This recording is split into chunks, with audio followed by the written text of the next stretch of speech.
AP fibre net దీనికి గతంలో చైర్మన్గా ఉన్నటువంటి జీవీ రెడ్డి గారు పోతూ పోతూ కొన్ని సంచలన వ్యాఖ్యలు కూడా చేశాడు. ఎవరైతే నష్టం తెస్తున్నారో వాళ్ళని తప్పించాలని చెప్పేసి చైర్మన్ హోదాలో ఉన్నటువంటి జీవీ రెడ్డి గారు కొన్ని సంచలన విషయాలు కూడా చెప్పాడు.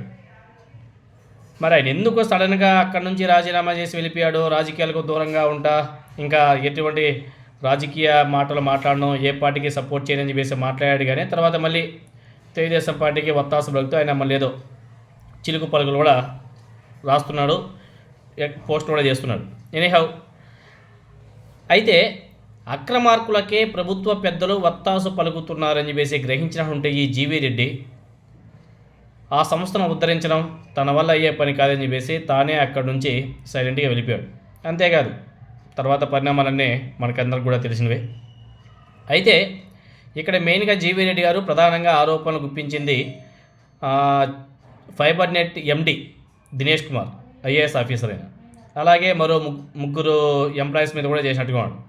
నిజంగా జీవీ రెడ్డి చేసినటువంటి ఆరోపణలో వాస్తవాలని నిగ్గు తేల్చాలనే ఉద్దేశమే కూటమి ప్రభుత్వానికి ఉన్నట్లయితే మామూలుగా అయితే ఏం చేయాలా?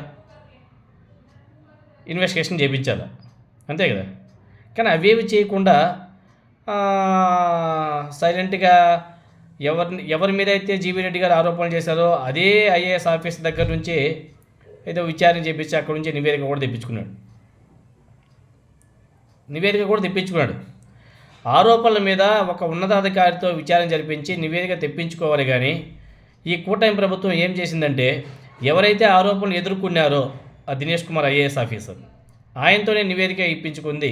ఎందుకంటే దౌర్భాగ్యం ఇంకేమైనా ఉందా?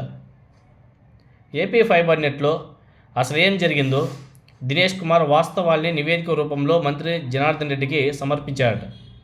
ఆ నివేదిక ప్రకారం జీవీ రెడ్డి పచ్చి అబద్ధాలు చెప్పారనే అభిప్రాయం కూడా కలుగుతుంది. ఇలాంటి సంకేతాలు పంపడం ద్వారా ప్రభుత్వం ఏం ఆశిస్తుందో మనకైతే అర్థం కాదు.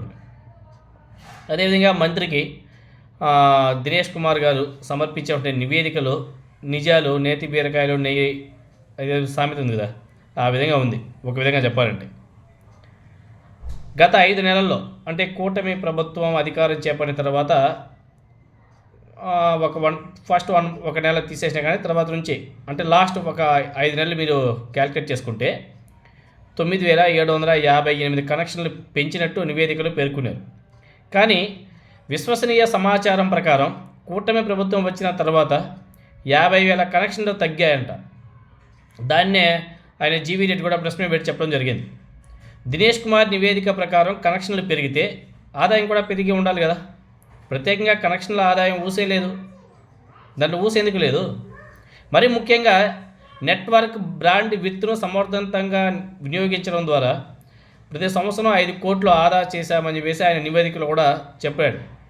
కానీ అక్కడ విశ్వసనీయ సమాచారం ప్రకారం 40 కోట్ల ఆదాయం తగ్గిందని చెప్పేసి అక్కడ మ్యాటర్ ఉంది.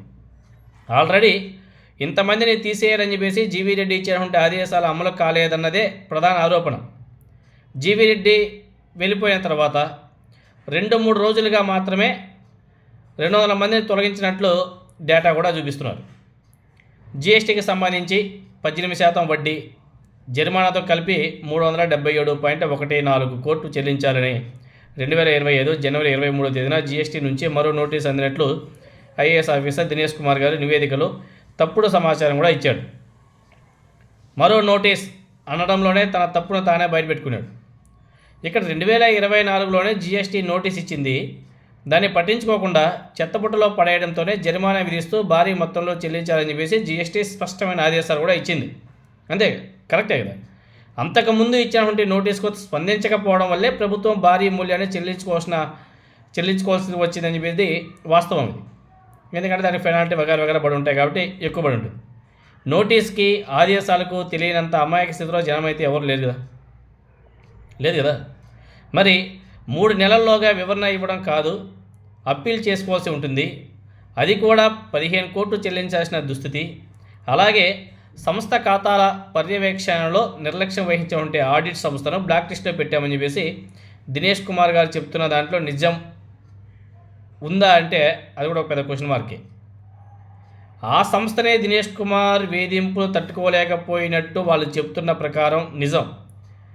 డిహెచ్కే అండ్ అసోసియేషన్ సంస్థ దినేష్ కుమార్ గారు ఏరుకోరి తెచ్చుకున్నదనేసి ఫైబర్ నెట్ వర్గాలు కూడా చాలామంది గుసగుసలాడుకుంటున్నారు. ఇలా తీవ్ర ఆరోపణలు ఎదుర్కొంటున్నటువంటి అధికారికి నివేదిక బాధ్యతలను అప్పగిస్తే అది ఎలా ఉంటుందో ప్రత్యేకంగా చెప్పాల్సిన పని లేదు.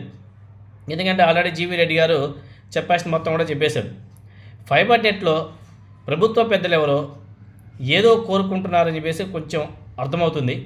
అందరూ కలిసి ఆ సంస్థను దివాలా తీయించడానికి ఏమైనా సరే నిర్ణయించుకున్నారా? దినేష్ కుమార్ గారి నివేదిక చూస్తే అలానే అర్థమవుతుంది. మరి ఏమో, మరి కూటమి ప్రభుత్వం దీని మీద మరి ఏ విధంగా ముందుకెళ్తుంది? మరి దినేష్ కుమార్ గారు ఇచ్చేటువంటి నివేదికని బేస్ చేసుకొని ఇంకా దాంట్లో ఏం చేస్తారు, ఏ విధంగా ముందుకు నడిపిస్తారనేది చూడాలా, కొద్ది రోజులు వెయిట్ చేయాలి. మరి జీవీ రెడ్డి గారు ఆయన మీద ఆరోపణలు చేస్తే ఆయన దగ్గర నుంచి నివేదిక తెప్పించుకుంటున్నారు. ఆయన ఆల్రెడీ ఎన్నో ఆరోపణలు కూడా చేశాడు జీవీ రెడ్డి గారు. మరి ఆయన వెళ్ళిపోవడం, మళ్ళీ ఇంకా ఇల్లు ఇంకా ఇలానే నడుస్తూ ఉండడం, మరి చూడాలి ఏం జరుగుతుందో, కొద్ది రోజులు వెయిట్ చేస్తే తెలుస్తుంది.